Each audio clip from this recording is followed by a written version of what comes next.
త్రిశూలము అంటే లోకంలో ఉన్న నానుడు ఏమిటంటే అది పెట్టి పొడిచి చంపేస్తుంటాడు ఆయనని. అందుకొరకు కాదు ఆయనకు ఆయుధం.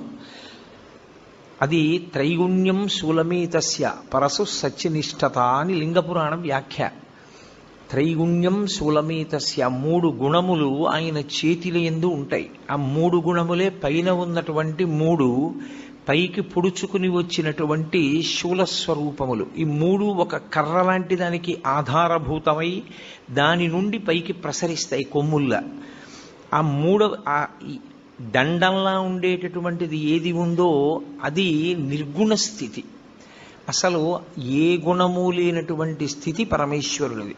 అందులో నుండి 3 గుణములను ప్రసరింపచేయగలిగినటువంటి శక్తి స్వరూపుడు కూడా ఆయనే.